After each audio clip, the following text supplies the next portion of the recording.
আমি হইলাম ফজা পাগলা। যে হারামজাদারা আমাকে এই টাইটেলটা দিয়েছে তাদের নাম হলো স্বাধীনতা বিরোধী, মুক্তিযুদ্ধ বিরোধী জামাত। তাদেরকে যদি ভোট দেন তাহলে আমার মৃতদেহ পাবেন। তাদেরকে ভোট দিবেন আপনারা? দিবেন? আমি ইচ্ছা করলে অনেক কিছু করতে পারি। কালকেও আমাকে অন্তত 100 বকা দেওয়া হয়েছে। কি বকা দেয় বুঝবেন না আপনারা। কি বকা দেয় সহ্য করা যায় না। আমার অপরাধ কি? আমি তো জামাত ইসলাম মুক্তিযুদ্ধ বিরোধীদেরকে বকি নাই। তারা যখন 5ই আগস্টের পরে বলা শুরু করলো 47 সনে মুক্তিযুদ্ধ হয়েছিল আর 24 সনে শেষ মুক্তিযুদ্ধ হয়েছে, 71 সনে একটা গন্ডগোল হয়েছিল। এই গন্ডগোলটা ইন্ডিয়া লাগায় দিছিল। 71 সনে কোনো মুক্তিযুদ্ধ হয় নাই। 3 দিন আমি অপেক্ষা করলাম। আমার নাম ফজলুর রহমান। কাজেই যখন দেখলাম কেউ কথা বলে না, আমার দল যখন চুপ করে থাকে, তখন জীবন মৃত্যুর রিস্ক নিয়ে এই বাম হাতের আঙ্গুলটা তুলে আমি বললাম, এই রাজাকারের বাচ্চারা, আল বদরের বাচ্চারা এখনো কিন্তু জীবিত আছি রে। মুক্তিযুদ্ধ আছে, মুক্তিযুদ্ধ থাকবে।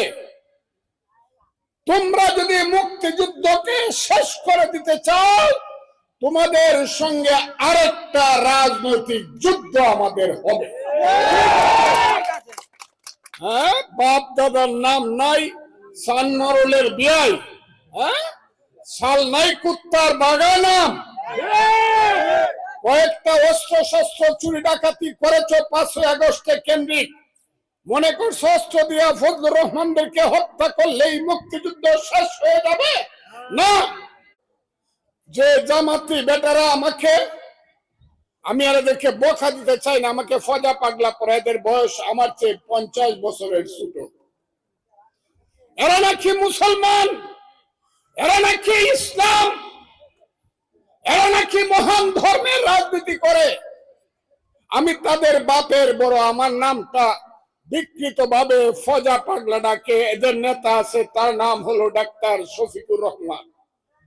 বাড়ি তার সিলেট। জামাতের আমির, বয়সে আমার চেয়ে 10 বছরের ছোট।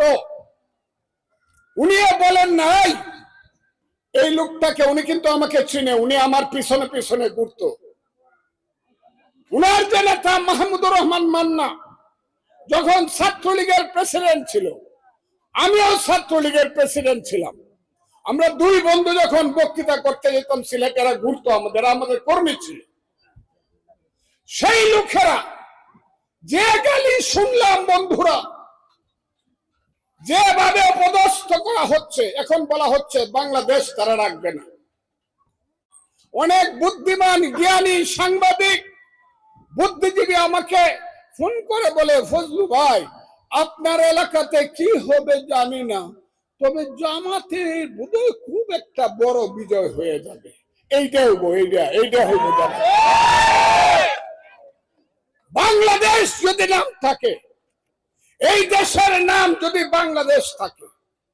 আমি কইছি না যে বাংলাদেশ নাম থাকলে জামাত যদি ক্ষমতা আসতে পারে আমি 20 খাবো, কইছি কিনা? এখন আমি চ্যালেঞ্জ করলাম, হ্যাঁ, জামাত কোনদিন মিটা মনে পাস করবে না আমার জীবনে। আমি আল্লাহর রহমতের সন্ধ্যাবেলা